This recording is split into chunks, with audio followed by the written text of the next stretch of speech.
Hail Baphomet, master of slaves! Hail Baphomet! Welcome sa Movie Pinoy Recap Story. Sa video na ito, ay inyong matutunghayan, ang 2019 horror suspense movie, na may pamagat na, Satanic Panic.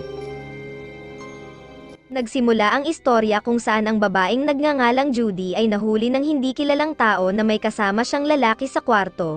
Matapos niyang patumbahin ang babae ay mabilis nitong hinabol ang nasabing lalaki na tila takot na takot sa nakikita nito.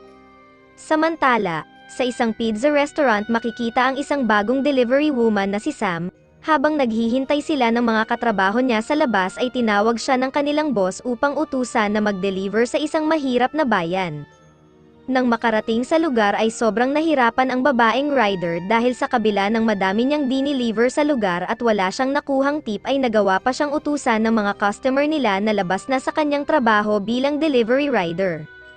Nang makabalik siya sa restaurant ay tila gusto na niyang sumuko sa trabaho pero nagbago ang isip niya nang binigyan siya ng malaking deliver ng kanyang boss sa isang mayamang subdivision sa kabilang bayan na tinatawag na Mill Basin. Lalo pa siyang na-excite na mag-deliver sa nasabing lugar nang sinabi ng isa niyang katrabaho na mayayaman at malaki magbigay ng tip ang mga taong nakatira roon. Matapos ang isang oras na biyahe ay narating niya ang isang malaking mansyon kung saan ang lalaking nagngangalang Gary ang tumanggap ng mga deliver niyang mga pizza. Matapos may abot ang mga dineliver ay makikita na bukod sa hindi siya binigyan ng tip ay kulang pa ng ilang piso ang binayad nito. Dahil sa sunod-sunod na kamalasan ay nainis na si Sam at pilit niyang siningil ang lalaki. Nang walang sumasagot sa mga ginawa niyang pagkatok ay nagpunta siya sa likod ng bahay kung saan agad naman siyang pumasok nang makita niya na maraming tao ang tila nagmi-meeting sa loob. Matapos niyang makita ang kanyang mga na-deliver ay agad niyang tinanong ang isang babae kung nasaan na ang lalaking tumanggap ng mga pizza kanina. Agad siyang pinagbantaan ng babae na umalis na siya dahil hindi niya alam kung anong panganib ang ginagawa niya sa pagpasok sa loob. Nang napansin na siya ng buong grupo ay pinaliwanag niya sa babaeng nagsasalita sa harap na si Danica na pumasok siya dahil kulang ang binayad nila sa pizza. Hindi sumagot ang leader ng grupo at sa halip ay tinanong nito si Sam kung isa pa rin ba siyang birhen. Agad na nagtaka si Sam sa tanong at sinagot na lang niya na wala pa siyang nagiging boyfriend kahit isa. Nang marinig ito ng grupo ay agad siyang dinukot ng mga ito at huli na nang mapagtanto ng dalaga na isa na palang kultong nagsisimba sa demonyo ang pinasok niya. Matapos nito ay nagising na lang siya sa isang kwarto kung saan kasama niya ang lalaking si Samuel na asawa ni Danica. Pinaliwanag nito sa dalaga na kinulong rin siya ng kultong grupo matapos niyang hindi sumali at makiisa sa ginagawa nilang pagsamba sa demonyo ng baliw niyang asawa. Nang marinig ito ni Sam ay agad itong humanap ng paraan kung paano makakalabas sa kwarto. Ngunit nang malaman rin ni Samuel na isa palang birhen si Sam ay pinaliwanag rin ito na maaaring gamitin siya ng kultong grupo bilang dalisay na alay na magbubuntis sa kanilang demonyong Diyos.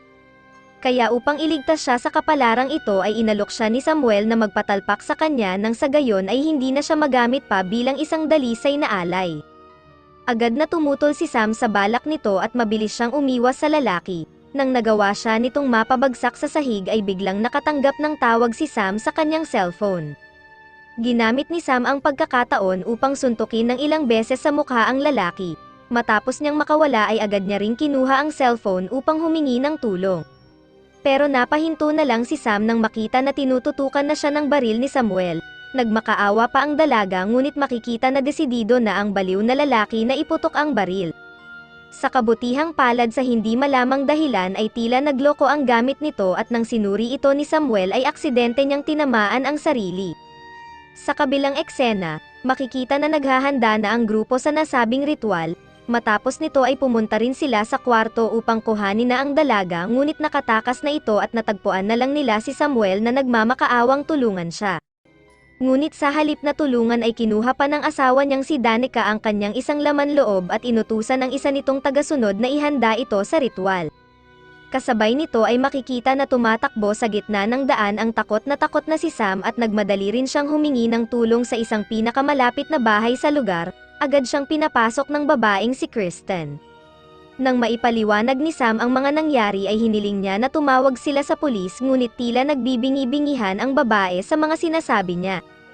Matapos siyang tulungan nito na tanggalin ang mga bakas ng dugo ay tinapon nito ang kanyang uniforme pang deliver. Nakarinig rin siya ng kakaibang tunog galing sa itaas na kwarto ngunit sinabi ni Kristen na baka mga anak lang niya ang kanyang naririnig. Nang umalis ang babae upang tumawag ng pulis ay binigyan muna siya nito ng isang baso ng juice, nang iinumin na niya sana ito ay muli niyang narinig ang ingay na nagmumula sa itaas. Dahil dito ay ibinaba muna niya ang nasabing juice at dahan-dahan na naglakad papunta sa ingay, pero natigilan siya nang makita niya ang dalawang anak ni Kristen na kinuha ang kanyang inumin.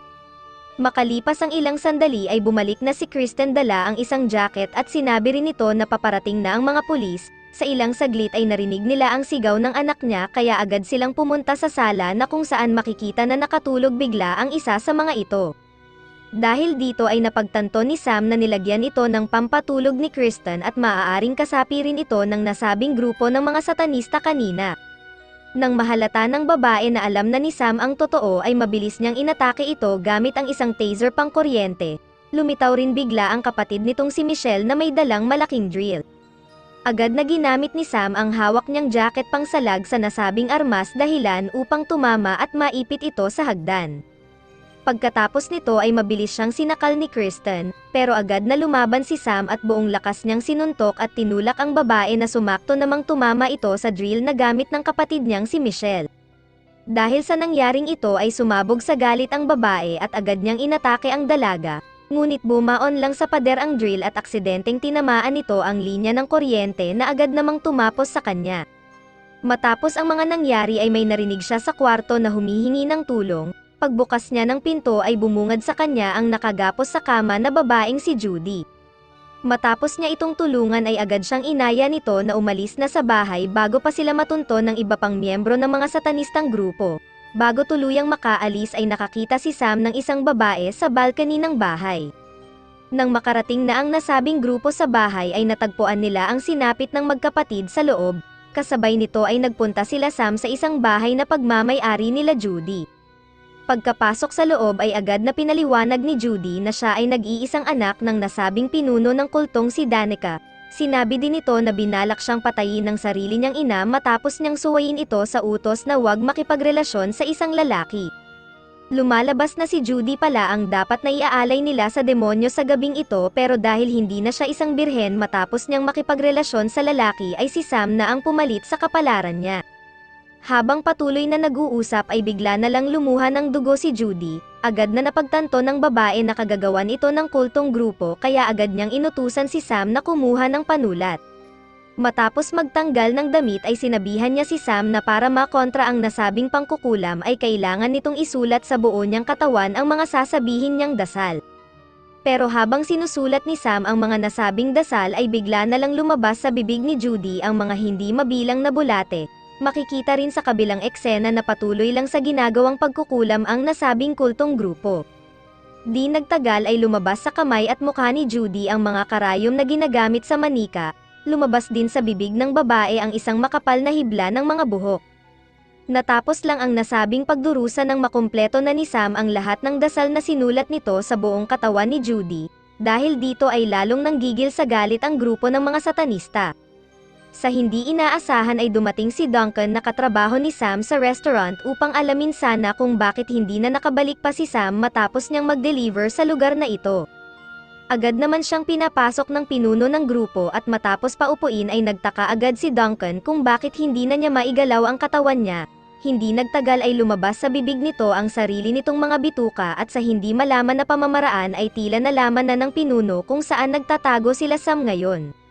Samantala, matapos makuha ni Judy ang nakatago niyang baril sa bahay ay sinabi nito kay Sam na may naisip siyang plano.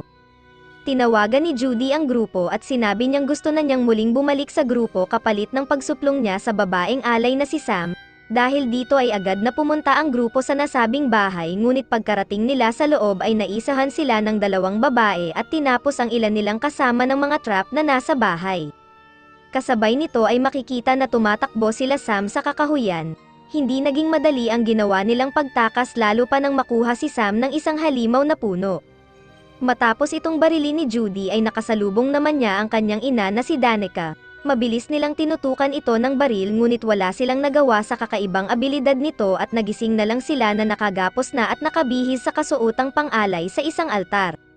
Makikita na tila halos lahat ng tao sa lugar na ito ay miyembro pala ng nasabing kultong satanista. Sinubukan pang magmakaawa ng dalawang babae ngunit wala silang nagawa pa nang magsimula na ang nasabing pag-aalay. Matapos magdasal ng grupo sa nasabing demonyo ay makikita na lumitaw na ito at dahan-dahan na nitong tinanggap ang ginawang pag-aalay. Makalipas lang ang ilang segundo ay makikita na lumaki na agad ang tiyan ng babae. Nang matapos ang ginawang pag-aalay ay pinagbantaan ni Sam na tatapusin niya ang sinasabi nilang demonyong Diyos na nasa tiyan niya kung hindi nila papakawalan silang dalawa. Pero hindi nakinig si Danica sa banta nito at tinapos niya ang kanyang sariling anak.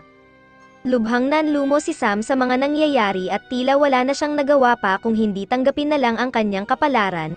Nang sinisimulan na ng grupo ang pagpapaanak sa kanya ay nagulat ang lahat nang biglang dalawang kuneho ang lumabas sa tiyan niya. Matapos nito ay biglang nagkaroon ng panaginip si Sam kasama ang dalawang kuneho. Kanya ring nakita ang babaeng kanina pa niya nakikita sa lugar na nagngangalang Saint Michael na isa palang makapangyarihang demonyo na naninirahan sa lugar. Lumalabas na matindi ang galit nito sa lahat ng tao na nasa lugar dahil mas sinamba nito ang mas mababang uri ng demonyo kaysa sa kanya. Matapos nitong kainin ang isang kuneho ay sinabihan siya nitong kailangan na niyang tumakbo paalis bago pa siya madamay sa galit niya. Hindi nagtagal ay nagising na si Sam at kanyang nasaksihan kung paano tinapos ng mga kultong grupo ang kanilang sarili at kung paano rin isa-isang bumagsak sa lupa ang lahat ng miyembro ng mga ito. Agad na kinuha ni Sam ang isang kuneho at nagmadaling umalis sa lugar. Matapos ang magdamag ay nakabalik na siya sa kanyang boss at walang alinlangan siyang nag-resign sa trabaho. Special shoutout nga pala kay Don Focus, shoutout rin kay Bogard Kaingin, shoutout kay Kent Jun Baranco, sa huli shoutout rin kay Jerzen Obeha.